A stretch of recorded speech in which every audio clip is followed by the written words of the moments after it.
He was the king of the underworld, a man who could silence a room just by walking into it. Lorenzo Moretti didn't have a heart. Everyone in the city knew that. He dealt in fear, money, and blood. But on a rainy Tuesday night, in a cheap diner that smelled like grease and despair, the impossible happened. He brought his dying mother in for a meal she refused to eat. The staff was shaking. The manager was sweating. Until a quiet waitress named Katie stepped forward and whispered 6 words in a dialect that hadn't been spoken in his village for 20 years. Those words didn't just save the night. They started a war. And the target was on her back. The neon sign of the Midnight Diner flickered with an irritating buzz, casting a sickly blue light onto the wet pavement of Chicago. Inside, Katie Vance wiped down the counter for the 100th time that shift. Her feet throbbed. The cheap rubber soles of her shoes had worn through weeks ago. But with rent due in 3 days, and her little brother, Toby, needing his asthma medication, new shoes were a luxury she couldn't afford. "Katie, pick up the pace on table 4. The manager, Rick, barked from the kitchen pass. Rick was a man who sweated grease and paid minimum wage with a scowl. "On it, Rick," Katie muttered, brushing a stray lock of chestnut hair behind her ear. She was invisible here. Just a pair of hands, serving coffee and pancakes. That was how she liked it. Invisibility was safety. The bell above the door chimed. It wasn't the usual soft tinkle. The door was thrown open with a force that made the glass rattle. The atmosphere in the diner changed instantly. The low hum of conversation died. The clatter of silverware stopped. Even the fry cook froze. 3 men walked in. The first 2 were built like vending machines, wearing dark trench coats that failed to hide the bulges of shoulder holsters. They scanned the room with cold, dead eyes. But it was the 3rd man who sucked the oxygen out of the room. Lorenzo Moretti. Katie gripped the dish rag tighter. She recognized him. Everyone in the city recognized him. He was on the news, usually followed by words like alleged and indictment. He was tall, with jet black hair slicked back and a jawline sharp enough to cut glass. He wore a suit that cost more than the diner itself. But tonight, the devil looked tired. Holding his arm was an elderly woman. She was frail, wrapped in a black shawl, leaning heavily on a cane. Her face was a map of wrinkles, etched with pain and displeasure. "This way, Mama," Lorenzo said, his voice a low rumble that vibrated through the floorboards. He guided her to the corner booth, the one with the least rips in the vinyl. Rick, the manager, practically tripped over his own feet, rushing out from the kitchen. Mr. Moretti." "What an honor. Please, sit. Anything you want, on the house." Lorenzo didn't even look at him. He was focused entirely on the old woman. "Just water for now. And a menu. Clean one." Rick scrambled away, his face pale. He shoved a menu into Katie's hands.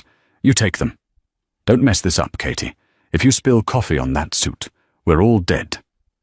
Katie took a deep breath. "Don't look him in the eye. Just do the job." She walked over, pad in hand. "Good evening. Can I get you started with drinks?" The old woman, Mama Rosa, looked at Katie with disdain. She said something sharp and rapid-fire in Italian, waving her hand dismissively at the laminated menu. Lorenzo sighed, rubbing his temples. "Mama, please, just try the soup." "No," Rosa snapped in broken English, pushing the menu away. "Food here is garbage. Cold, American slop." She turned to Lorenzo and unleashed a tirade in Italian. She was complaining about the smell, the lights, and how ungrateful her son was for dragging her to this rat hole. Lorenzo looked helpless. For all his power, for all the fear he instilled in the city, he was terrified of disappointing this 90-pound woman. "Mama, the doctor said you need to eat. Please, I want pastina, she cried out. Like home, not this. The bodyguards shifted uncomfortably. Rick was watching from behind the counter, looking like he was about to faint. The tension was thick enough to choke on. If the old lady threw a fit, Lorenzo might take his anger out on the place. Katie stared at the old woman. She knew that tone. She knew that specific dialect. It wasn't standard Italian. It was Sicilian, specifically from the rocky hills of Corleone. A dialect of farmers, survivors, and old secrets. Katie knew she should stay silent. Her rule was simple. Be invisible. But looking at the pain in the old woman's eyes and the desperation in the son's, something in her chest tightened. Without thinking, Katie stepped closer. She lowered her voice, shifting her posture from a tired waitress to something softer, more respectful. Signora, Katie said, the vowels rolling perfectly off her tongue. The chef here is terrible, it is true, but if you allow me, I can make you pastina, with the little stars, just like in the old country. Broth, not water. She spoke in perfect Sicilian, the specific dialect of the Moretti village. The silence that followed was deafening. Lorenzo's head snapped up. His eyes, the color of stormy seas, locked onto hers. He looked shocked, then suspicious. Mama Rosa stopped crying. She blinked, looking at Katie as if seeing her for the first time. Her trembling hand reached out. You speak the tongue? She whispered in Italian. My grandmother taught me, Katie replied softly in the same dialect. She said soup heals the soul before it heals the body. A slow smile spread across Mama Rosa's face. It was the first time she had smiled in months. Make it. Make it for me, child. Lorenzo stared at Katie. The coldness in his eyes had vanished, replaced by an intense, burning curiosity. Who are you? He asked in English. Just the waitress, Katie said, clutching her order pad like a shield. I'll go tell the cook. She turned and walked away, feeling Lorenzo's gaze burning a hole in her back. She had made a mistake. She had made herself visible. Katie went into the kitchen, pushed the confused fry cook aside, and found the hidden stash of pasta stars she kept for her own lunch.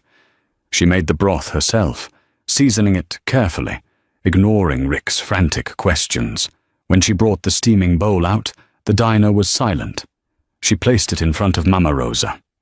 The old woman took a sip, closed her eyes, and sighed. Good, Rosa whispered. Good. Lorenzo watched his mother eat with a look of pure relief. He didn't touch his own food. He just watched Katie. Every time she refilled a coffee at another table, his eyes tracked her. It made her skin prickle. When they finally stood to leave, the bodyguards moved to the door. Lorenzo helped his mother up, then turned to Katie. He reached into his jacket pocket and pulled out a money clip. He peeled off a stack of $100 bills, at least $1,000. He placed it on the table. For the soup, he said. Katie shook her head immediately. That's too much. The soup is $5, sir. Lorenzo took a step closer. He smelled of expensive cologne and gun smoke. Nobody tells my mother no, and lives to tell the tale. You made her say yes. That is worth more than money. I can't take it, Katie insisted. I just did my job. Lorenzo narrowed his eyes. He leaned in, his voice dropping to a whisper so only she could hear. You speak the dialect of the Western Hills. You speak it like a native. Yet your name tag says Katie. You look American. But you have the eyes of someone who has seen the old country. I learned it in school. Katie lied, her heart hammering against her ribs. They don't teach that dialect in school, Lorenzo countered smoothly. They teach it in the kitchen, in the family. He placed a business card on top of the cash. It was black with gold embossing. Moretti Enterprises. "If you ever need anything," he said, "and I mean anything, you call this number." He turned and walked out into the rain, his bodyguards flanking him. Katie stared at the card. Her hands were shaking. She shoved the money and the card into her apron pocket just as Rick ran over. "What did he say? Did he threaten you?" Rick demanded. "No," Katie whispered. "He just paid the bill." For the next 2 weeks, things were normal, or as normal as they could be. Katie used the money to buy Toby's medicine and pay the back rent. She thought she was in the clear. She thought Lorenzo Moretti was a one-time event. She was wrong. On a Friday night, the diner was packed. Katie was carrying a tray of burgers when the door opened. It was him. Lorenzo. Alone this time. He didn't sit in a booth. He sat at the counter, right in front of her station. He was wearing a casual leather jacket that made him look younger, dangerous in a different way. "Coffee," he said when she approached. "Black." Katie poured it, her hand trembling slightly. "Where is your mother?" "Resting." "She asked about you," Lorenzo said, taking a sip. "She calls you the girl with the golden voice. She wants you to come to dinner." Katie froze. "Mr. Moretti, Lorenzo," he corrected. "And it wasn't a request. My mother is difficult. She has fired 3 nurses this week because they don't understand her. She wants you." "I'm a waitress, not a nurse," Katie said, trying to keep her voice steady. "And I can't just leave." "I'll pay you triple what you make here," Lorenzo said calmly, "just to sit with her, talk to her in the dialect, read to her." "I can't," Katie said, a little too sharply. Lorenzo put the cup down. The cafe went quiet around them again. "Why are you afraid of me, Katie?" "I'm not," she lied. "You are," he said softly. "You look at me like you know who I am, like you know what I do." He leaned over the counter. "But you also look at me like you're hiding something, and I'm very good at finding hidden things." Suddenly, the front door of the diner burst open again, but this time it wasn't customers. 4 men walked in. They weren't wearing suits.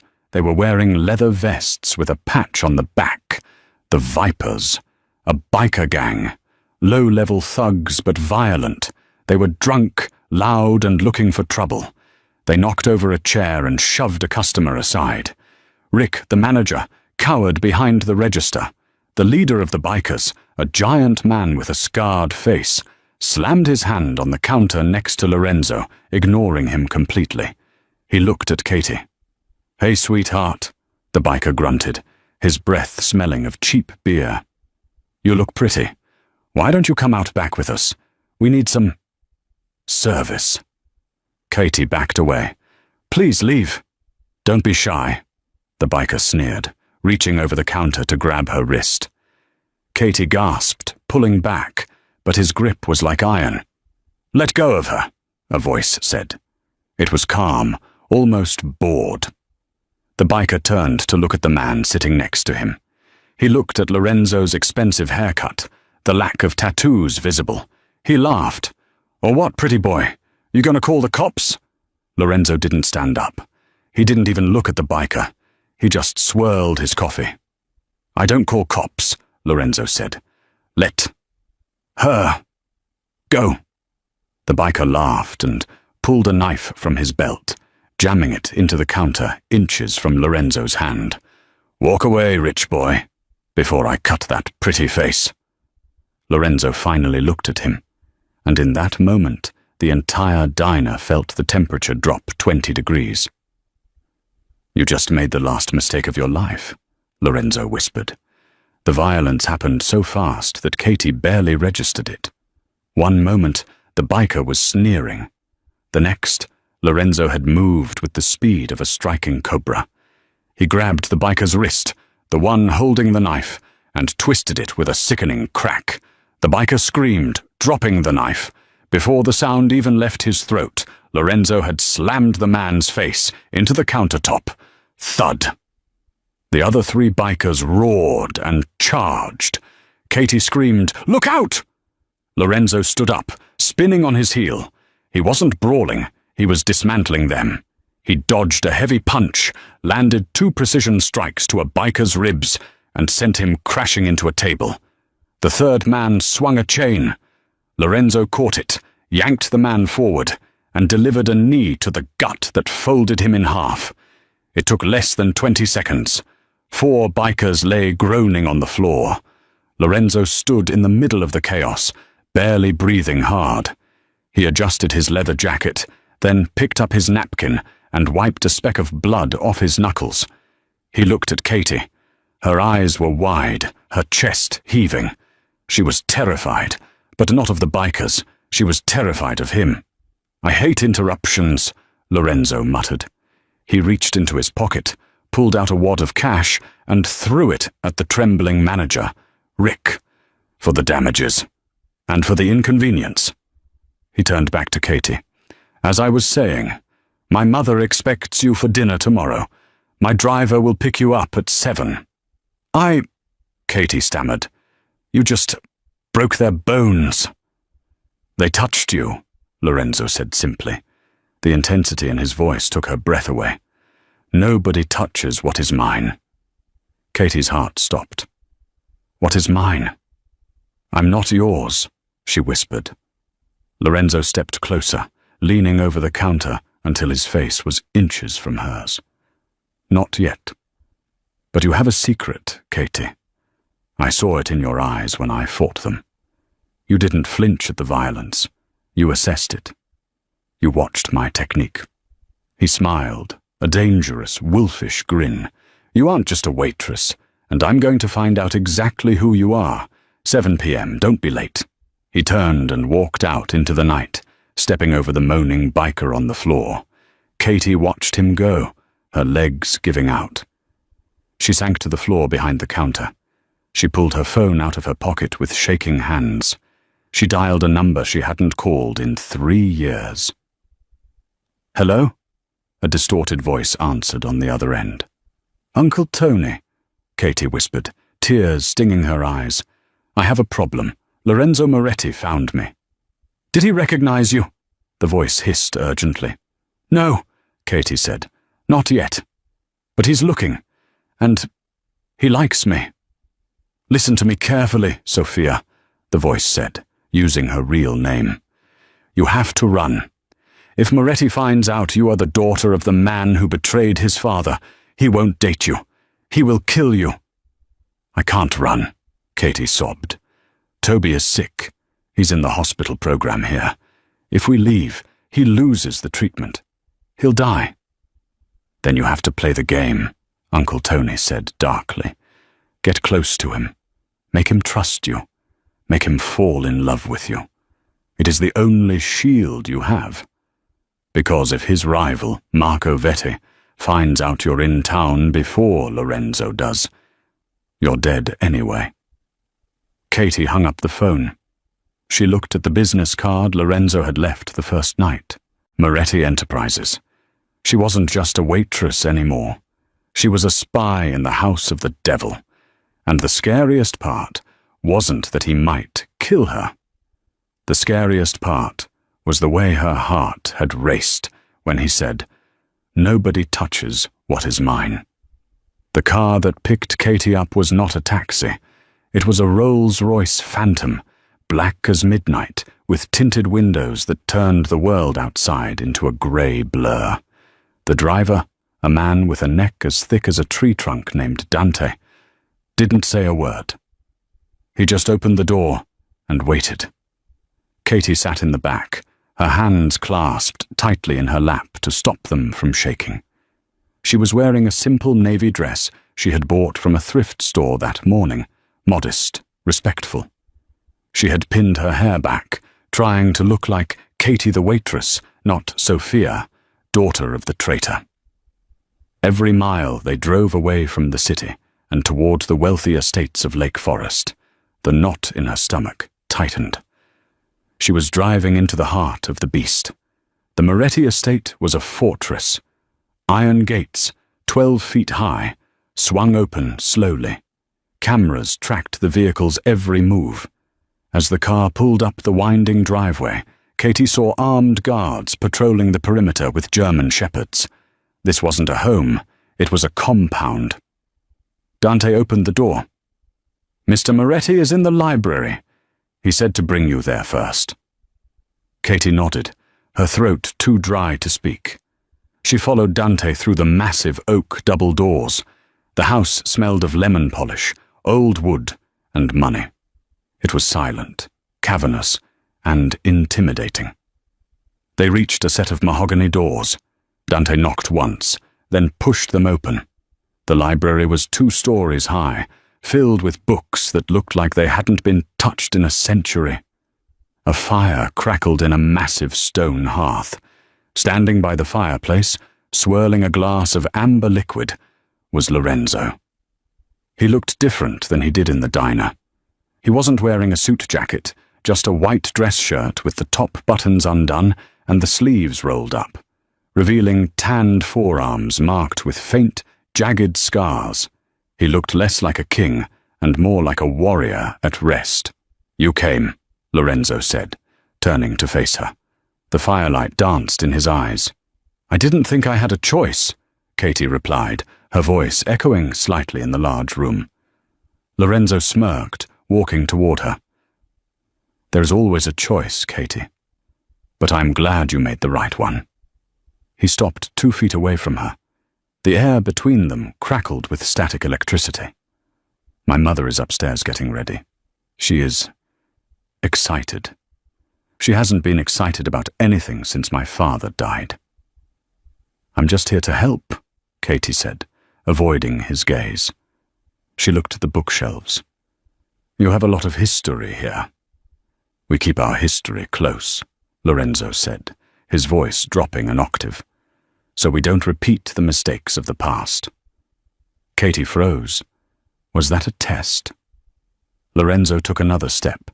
He was close enough now that she could smell the whiskey and sandalwood on him. He reached out, his fingers brushing a loose strand of hair from her face.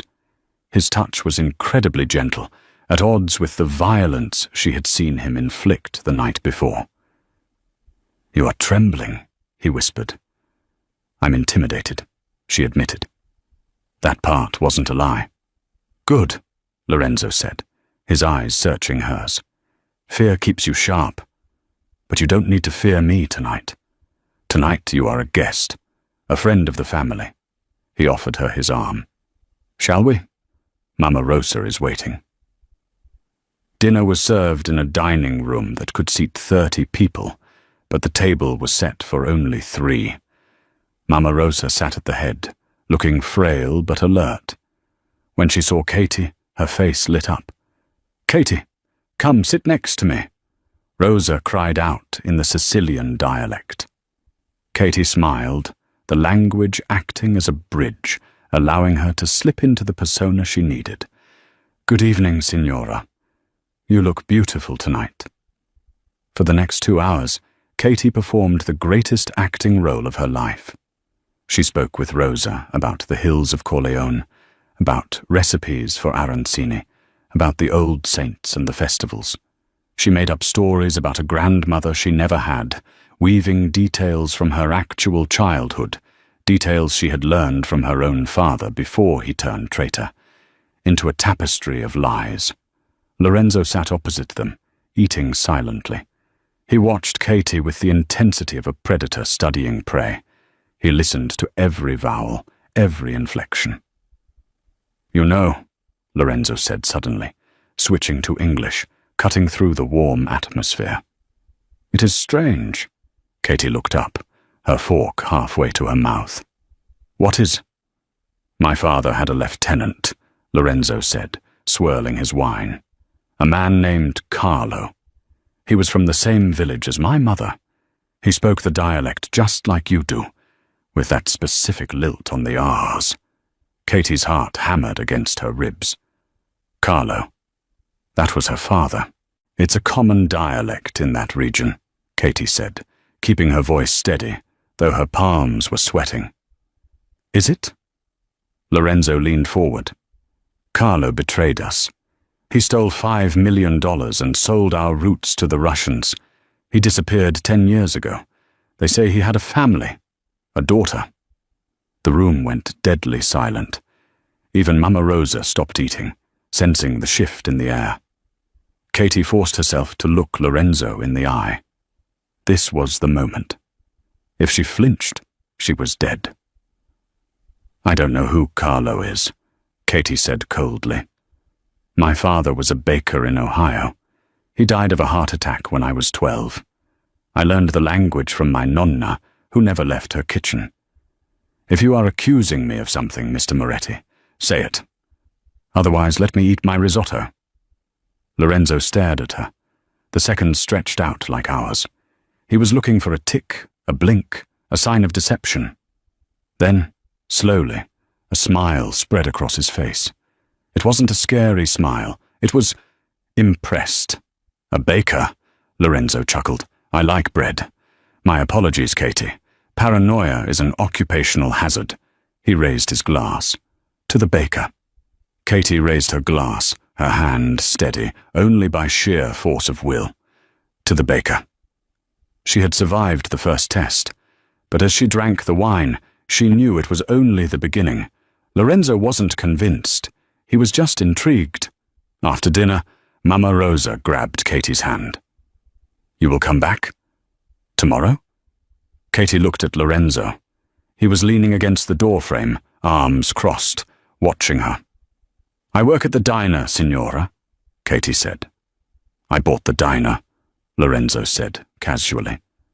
Katie whipped her head around. You what? I bought the building this morning, Lorenzo said, checking his expensive watch. Rick is now my employee. And so are you. Your shift at the diner is cancelled. Your new shift is here. Every evening. Triple pay. Benefits. And I'll cover whatever medical expenses your family might have. Katie felt the trap snap shut. He had done a background check. He knew about Toby's illness. He just didn't know who she really was. Yet. You researched me, she said. I protect what matters to me, Lorenzo replied. My mother matters. You make her happy. So, you matter. He walked her to the car. Before she got in, he held the door. Katie, he said softly. Yes? Don't lie to me again, he whispered, his voice dropping to that dangerous rumble. I can forgive a lot of things, but I don't forgive lies. He closed the door, leaving her in the dark, terrified and exhilaratingly alive. 3 weeks passed. Katie, now living a fractured double life, had become a fixture at the Moretti estate. Every evening she went to the mansion. She read to Mama Rosa, helped her with her physical therapy, and slowly, agonizingly, she got closer to Lorenzo. She saw the man behind the monster. She saw him playing chess with his nephew. She saw him exhausted after long meetings, rubbing his eyes with a vulnerability the world never saw, and she saw the way he looked at her, like she was the only source of light in a very dark room. It was becoming harder to report back to Uncle Tony. Does he trust you yet? Uncle Tony asked during one of their burner phone calls. Katie was hiding in the bathroom of her small apartment, the shower running to mask her voice. I think so, Katie whispered. He leaves files on his desk when I'm around. He talks about shipments. Good, Tony hissed. We need the date of the next shipment from the port. The Russians are pressing us. If we give them that, they'll pay enough to get you and Toby to Switzerland. New identities. Surgery for the boy. Real freedom, Sophia. I'll get it, Katie said. But as she hung up, she felt a wave of nausea. She was betraying the man who was paying for her brother's current treatment, the man who had started looking at her not just with desire, but with something terrifyingly close to affection. The next night was the turning point, the annual Children's Hospital Gala. It was the biggest social event in Chicago. The Mafia didn't officially attend, but legitimate businessmen like Lorenzo Moretti were the guests of honor. When Katie arrived at the estate that afternoon, she found a box on the bed in the guest room she used. Inside was a dress. It was red, deep, blood-red silk, backless, with a slit that went up to her thigh. It was elegant, screaming of danger and passion. There was a note. "Wear this. You are my +1. Katie put it on. It fit like a second skin. She looked in the mirror and didn't recognize herself. She looked like a queen of the underworld. When she walked down the grand staircase, Lorenzo was waiting at the bottom. He was wearing a tuxedo, his hair perfectly styled. When he looked up and saw her, he stopped breathing. He actually stopped. He didn't say a word as she descended. He just took her hand and kissed the knuckles, his eyes burning into hers. "Perfection," he murmured. The gala was held in a massive ballroom in downtown Chicago. Chandeliers sparkled, champagne flowed, and a live orchestra played waltzes. But beneath the glamour, the room was filled with sharks. Katie spotted rival gang leaders, corrupt politicians, and crooked cops. Lorenzo kept a hand on the small of her back the entire night. It was possessive, protective. "Stay close to me," he told her. "There are wolves here." "I thought you were the wolf," she teased, the champagne making her bold. "I am," Lorenzo smiled, "but tonight I'm just a man on a date." They danced. Lorenzo moved with surprising grace for a man so large. Being in his arms felt intoxicating. For a moment, Katie forgot about the mission. She forgot about Uncle Tony. She forgot about her dead father. She just wanted to be Katie, and she wanted him to be Lorenzo. "You know," Lorenzo whispered in her ear as they swayed to the music. "I haven't brought a woman to this event in 5 years." "Why me?" Katie asked, looking up at him. "Because you are the only person who doesn't look at me and see a wallet or a gun," he said softly. "You see me." Katie felt a pang of guilt so sharp it nearly brought her to her knees. "If you knew who I was, you'd kill me right here on the dance floor." "Lorenzo," she started. "I need to tell you." "Lorenzo, c'è piacere." A loud, booming voice interrupted them. Lorenzo stiffened. His hand on her back turned from a caress to a hard grip. The warmth vanished from his eyes, replaced by glacial ice. He turned them around. Standing there was a man in a white tuxedo. He was handsome in a greasy, reptilian way. He had a smile that didn't reach his dead, black eyes. Marco Vetti, the rival Don, the man who wanted to take over the city, and the man who had killed Katie's father after he had outlived his usefulness. "Marco," Lorenzo nodded, his voice flat. "I didn't know they allowed snakes in the ballroom." Marco laughed, a dry, hacking sound. "Always the joker, Lorenzo. And who is this exquisite creature?" Marco's eyes raked over Katie. He stepped closer, invading her personal space. Katie stopped breathing. Marco had known her father. He had come to their house when she was a child. Would he recognize her? It had been 10 years. She had changed. She was a woman now, not a scrawny 12-year-old. "This is Katie," Lorenzo said, stepping slightly in front of her. "She is with me." "Katie," Marco tested the name, tasting it. He looked into her eyes. He stared. Katie held his gaze. "Don't blink. Don't look away." Marco's smile widened. It became predatory. "Katie," Marco repeated, "you have very familiar eyes. Beautiful, sad eyes. I knew a man with eyes like that once. A baker. Or was he a rat? I forget." Lorenzo's jaw clenched. "Walk away, Marco. Before I make a scene." Calm down, amico. Marco raised his hands in mock surrender. I just want a dance. One dance with the belle of the ball. Is that too much to ask? Unless you are afraid she might prefer my company. Lorenzo looked ready to snap Marco's neck, but causing a scene here, in front of the mayor and the police commissioner, was bad business. It's up to the lady, Lorenzo growled. Katie knew she had to defuse the situation. If Lorenzo attacked him, it would start a war tonight. One dance, Katie said, her voice cool. Then you leave us alone. Lorenzo looked at her, concerned, but he nodded, releasing her. Marco took her hand. His skin was cold and clammy. He pulled her onto the dance floor, away from Lorenzo. As the music swelled, Marco pulled her uncomfortably close. "Hello, Sophia," Marco whispered in her ear. Katie's blood turned to ice. She missed a step. "Careful," Marco chuckled, holding her up. "Don't want to trip. It's a long way down." "I don't know what you're talking about," Katie hissed. "Oh, please," Marco sneered. "I never forget a face, especially the face of Carlo's little girl. You look just like your mother. How is she?" "Oh, wait. She died of grief after we gutted your father like a fish." "What do you want?" Katie whispered, fighting the urge to vomit. "I want what you want," Marco said, spinning her around. "I want Lorenzo Moretti destroyed. I know why you're here, Sophia. You're here for revenge, aren't you? Or maybe you're working for that idiot Uncle Tony?" "I'm not working for anyone," she lied. "It doesn't matter," Marco said. "Here is the deal. You are inside the house. You have his trust.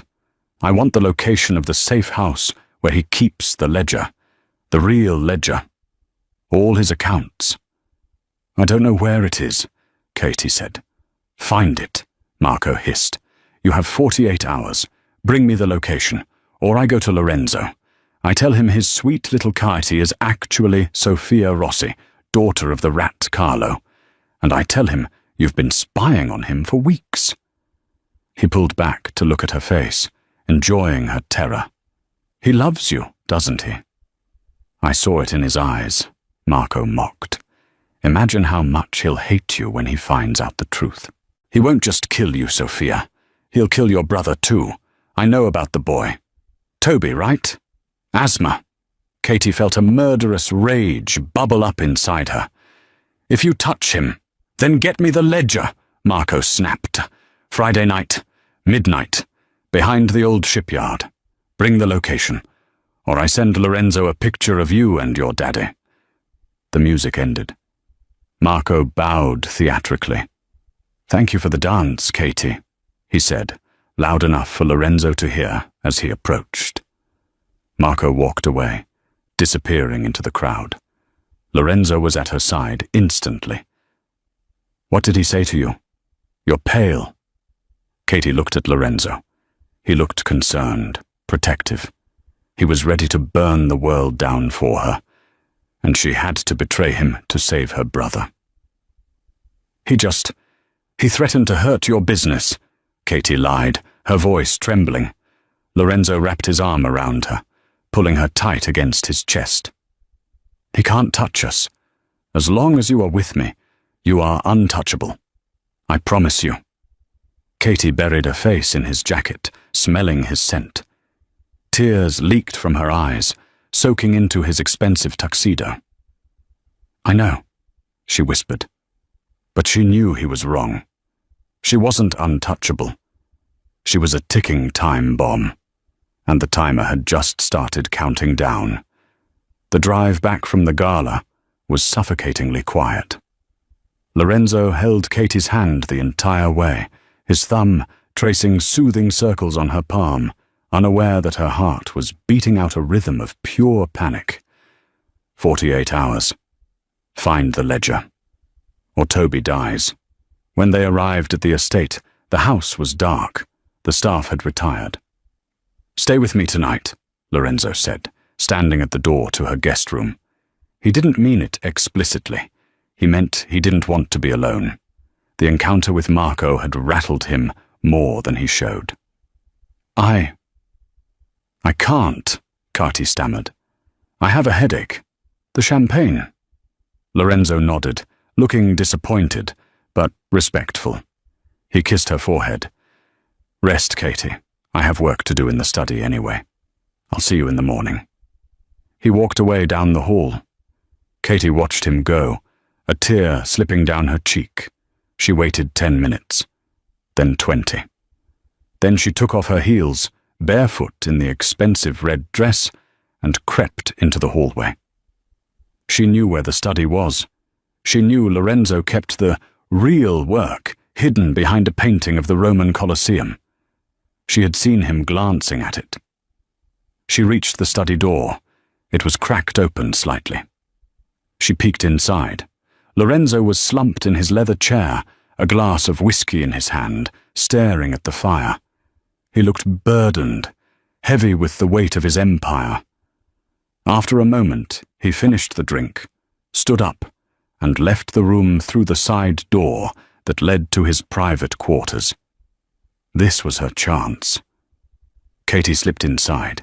She moved to the painting and felt behind the frame. A latch clicked. The painting swung forward, revealing a heavy steel safe. The combination. Marco had said it was her father's birthday. It was a test to see if Lorenzo was sentimental, or maybe it was something else. She tried Lorenzo's birthday. Error. She tried Mama Rosa's birthday. Error. Her hands were sweating. One more try before the alarm triggered. She thought about what Lorenzo had said earlier. I protect what matters. She typed in the date of the day they met at the diner. The day she made the soup. Click. The green light flashed. Katie's heart stopped. He had changed his safe combination to the day he met her. The guilt crashed into her like a wave, almost drowning her. He loves me, and I am about to destroy him. She pulled the heavy door open. Inside were stacks of cash, passports, and a thick, leather-bound book. The ledger. She grabbed it. Her hands shook as she opened it. She needed to verify it was the right one before she took it to Marco. She flipped through the pages. It was a detailed list of every bribe, every shipment, every illicit deal for the last 20 years. It was enough to put Lorenzo away for life. It was enough to get him executed by his rivals. She turned to the older entries, looking for her father's name. Carlo Rossi. She found it. The entry was dated 10 years ago, but it didn't say traitor. It didn't say stolen funds. The entry read, Carlo Rossi, payment 5 million purpose, life insurance for his daughter, Sophia. Status, hero, sacrificed himself to Marco Vetti to save the Moretti shipment. Cover story, labeled traitor to protect family from Vetti's retaliation. Katie gasped, covering her mouth to stifle a scream. The book fell from her hands, onto the carpet. Her father wasn't a rat. He was a hero. He hadn't stolen the money. Lorenzo's father had given it to him to hide away for her. And Marco Vetti, the man currently blackmailing her, was the one who had killed him. Marco had lied to her. Uncle Tony had lied to her. They had used her grief to turn her into a weapon against the very people who had tried to protect her father. I see you found the reading material. The voice came from the doorway. Deep, calm, terrifying. Katie spun around. Lorenzo was standing there. He wasn't surprised. He wasn't angry. He was leaning against the doorframe, holding a gun. But the gun wasn't pointed at her. It was pointing at the floor. Lorenzo, she choked out. I can explain. You don't need to, Lorenzo said, walking into the room. He holstered the gun. I knew who you were the moment you made the soup, Sophia. Nobody makes pastina like Carlo's mother did. He taught you well. You knew? Katie whispered. And you let me stay? I promised your father I would look after you, Lorenzo said, stopping in front of her. I lost track of you when you changed your name and moved. When you walked into my life, I couldn't believe it. I wanted to tell you the truth, but I saw the fear in your eyes. I knew someone had poisoned you against me." He looked down at the ledger on the floor. "Marco?" "Yes," she wept. "He has Toby. He said he'd kill him if I didn't bring him the book." Lorenzo's expression darkened. The temperature in the room plummeted. The sadness vanished, replaced by the cold, lethal rage of the Godfather. "He threatened the boy?" Lorenzo asked softly. "Yes." Lorenzo picked up the ledger. He dusted it off and handed it to her. "Then take it to him," Lorenzo said. Katie stared at him. "What? This destroys you." "Take it to him," Lorenzo repeated. "Meet him exactly where he said. Give him what he wants." He reached out and cupped her face, wiping away a tear with his thumb. "But wear a coat," he whispered. "It's going to be a cold night at the shipyard." The shipyard was a graveyard of rusted metal and forgotten ghosts. A thick, freezing fog rolled off Lake Michigan, swallowing the rows of shipping containers in a milky haze. The only sound was the distant groan of a crane settling in the wind and the frantic rhythm of Katie's own heart. She stood under the buzzing halo of a single halogen street lamp. The light turned her red dress into a beacon of blood against the grey night. She clutched the heavy leather ledger to her chest so tightly her knuckles were white. Trust him, she told herself, though every instinct screamed at her to run. Lorenzo said to trust him. A heavy metal door screeched open in the distance. Footsteps echoed on the wet pavement. Not one pair, but three. Emerging from the fog like a nightmare was Marco Vetti. He wore a cashmere coat that cost more than Katie's childhood home, but it couldn't hide the rot in his soul. Flanking him were two guards, their hands resting ominously inside their jackets. Marco stopped 10 feet away. He looked at Katie, then at the book in her arms, and a slow, reptilian smile spread across his face. "Right on time, sweetheart," Marco purred, his voice slick with triumph. "I knew you were smart. Smarter than your father, anyway." Katie forced her spine to straighten. "Where is my brother?" she demanded, her voice cutting through the wind. "You said you'd bring him." "The boy is fine." Marco waved a dismissive hand. "He's in a van just outside the gate. You give me the book, I make a call, and he goes home. Simple economics." He took a step closer, extending a gloved hand.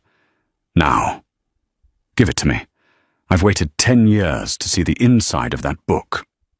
Katie didn't move. She stared into Marco's dead, black eyes. "You killed him," she whispered. "My father.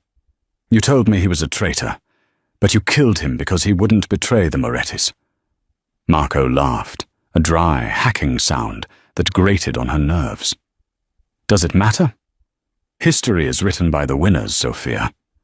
And tonight, I win. Your father was a fool. He chose loyalty over survival. Don't make the same mistake. Hand over the ledger, or your little brother stops breathing in 5 minutes."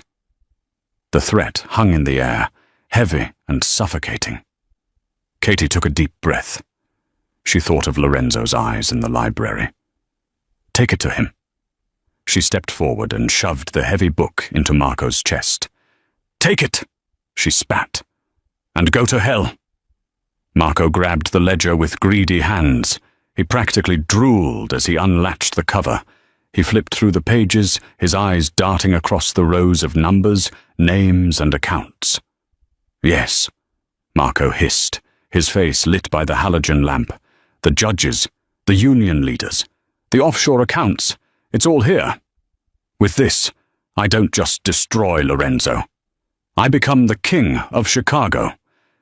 He looked up at Katie, his eyes gleaming with malice. "You did good, girl. You really did." Marco closed the book with a snap. He looked at his guards. "Clean up the loose ends." Katie's blood ran cold. "We had a deal." "Deals change," Marco sneered. "You know too much, and frankly, you look too much like your father. I don't like looking at ghosts." He nodded to the guard on his right. "Shoot her." The guard pulled a suppressed pistol from his jacket and raised it. Katie squeezed her eyes shut, waiting for the end. "Lorenzo, you promised." "I wouldn't do that if I were you." A voice boomed from the darkness. It wasn't a shout, it was a command, deep, resonant, and terrifyingly calm. Marco spun around. The guards froze. From the top of the shipping containers surrounding them, floodlights suddenly snapped on, blindingly bright. The fog was instantly pierced by a dozen beams of light. Marco squinted, shielding his eyes. "Who is there?" "The man you tried to bury," the voice replied. Lorenzo Moretti stepped out from behind a rusted pillar. He walked into the circle of light with the casual confidence of a predator entering a pen of sheep. He wasn't wearing a coat. He was in his tuxedo from the gala, the bow tie undone, looking like the personification of vengeance. "Lorenzo," Marco stammered, clutching the ledger to his chest like a shield. How are you here?" "You threatened my family, Marco," Lorenzo said, stopping beside Katie. He didn't look at Marco. He looked at Katie, checking her for injuries. His presence was a physical weight, shielding her from the cold. "Did you really think I wouldn't notice a rat in my city?" "I have the book," Marco screamed, holding it up. "It doesn't matter if you kill me. I have the evidence. My men have copies. If I don't check in within 10 minutes, this goes to the FBI. You're finished." Lorenzo finally looked at Marco. He tilted his head, looking bored. "Open the book to the last page, Marco." "What?" Marco blinked, sweat beading on his forehead despite the cold. "The last page," Lorenzo repeated softly. "Read the inscription." Marco's hands trembled. He opened the ledger again. He flipped past the accounts, past the bribes, to the very back inside cover. There was no writing. Instead, embedded into the hollowed-out leather of the back cover, was a small black device with a blinking red light. Marco's eyes widened in horror. "A bomb?" "A GPS tracker," Lorenzo corrected. "And a microphone. You just confessed to the murder of Carlo Rossi and the kidnapping of a minor while holding a book that contains federal evidence of your own drug trafficking rings." Marco looked confused. "My drug rings? This is your ledger." "No," Lorenzo smiled, a wolfish grin that showed too many teeth. "That is a decoy I made 3 years ago for idiots like you. The real numbers are in my head." "That book? It lists your shipment schedules. I swapped the pages before Katie brought it to you." Marco stared at the pages. He realized, with dawning horror, that the handwriting wasn't Lorenzo's. It was his own lieutenant's, forged perfectly. "You," Marco choked. "You set me up." "I checkmated you," Lorenzo said. Sirens began to wail in the distance, getting louder by the second. Blue and red lights began to flash against the shipyard walls. "The police are already at your warehouse, Marco," Lorenzo said calmly, "and they are pulling up to the gate right now. You are holding the evidence of your own demise." Marco let out a primal scream of rage. He threw the book at Lorenzo and reached for his gun. "Kill them! Kill them both!" Marco shrieked at his guards. But the guards didn't move. They had red laser dots dancing on their foreheads. From the shadows atop the containers, Lorenzo's snipers revealed themselves. "Drop it," Lorenzo commanded. The guards dropped their guns instantly, raising their hands. They knew when the war was lost. Marco stood alone, panting, destroyed. Lorenzo walked over to him. He didn't hit him. He didn't shoot him. He simply leaned in close, his voice a low rumble that only Marco and Katie could hear. "My father respected you once," Lorenzo whispered, But you forgot the first rule of our world. You don't touch the women, and you never touch the children. Lorenzo turned his back on him. He's all yours, officers, he shouted toward the approaching sirens. Marco fell to his knees in the mud, defeated as a SWAT team swarmed the area. Katie didn't watch the arrest. She only had eyes for the man standing in front of her. The adrenaline was fading, leaving her legs shaking so hard she could barely stand. Lorenzo was there instantly. He caught her by the waist, pulling her flush against his hard chest. His heat soaked into her freezing body. "Toby," she gasped, grabbing the lapels of his tuxedo. "Safe," Lorenzo promised, his hands coming up to cup her face, his thumbs wiping away the tears. She hadn't realized she was crying. "My driver picked him up before you even left the house. He is at the estate, probably beating Mama Rosa at cards right now. He is untouched, Sophia. I swear it on my life." Katie let out a sob, a sound of pure, unadulterated relief. She buried her face in his neck, inhaling the scent of sandalwood and rain. "You knew," she muffled into his shoulder. "You knew I was lying to you for weeks, and you still gave me the book. You still came for me." Lorenzo pulled back slightly so he could look into her eyes. His expression was open, vulnerable in a way the world never saw. "I didn't trust Sophia the spy," he murmured, his thumb tracing her lower lip. "But I trusted Katie the waitress. I trusted the woman who defended my mother when no one else would. I trusted the woman who looked at me and didn't see a monster." "I almost betrayed you," Katie whispered, shame coloring her voice. "Almost," Lorenzo corrected firmly. "But you didn't. You confessed. You chose to trust me instead of him. That is all that matters." He leaned his forehead against hers. "In my world, loyalty is rare. But love is impossible. You did the impossible, Katie. You stole my heart, and a Sicilian man does not give his heart lightly. And a Rossi woman doesn't give hers lightly either." Katie smiled through her tears. "So you better take good care of it, boss." Lorenzo chuckled, a deep, genuine sound that rumbled through his chest. "I intend to. Starting now." He kissed her then. It wasn't a polite kiss. It was fierce, possessive, and consuming. It tasted of danger and victory. It was a promise that no matter how dark the world got, they would burn it down together. Behind them, the police led a handcuffed Marco away. The nightmare was over. Lorenzo broke the kiss but kept her close. He took off his tuxedo jacket and draped it over her shoulders, wrapping her in his warmth. "Come," he said, guiding her toward the waiting limousine that had pulled up through the fog. "Let's go home. Mama is waiting, and I believe you owe me a bowl of that soup." Katie laughed, leaning her head on his shoulder as they walked away from the wreckage of her past and into their future. "Pastina," she corrected him. "Whatever you call it," Lorenzo grinned, opening the car door for her. "It's my favorite." And that is how the waitress defeated the mob boss, by stealing his heart and saving his soul. I hope you guys enjoyed this roller coaster of a story.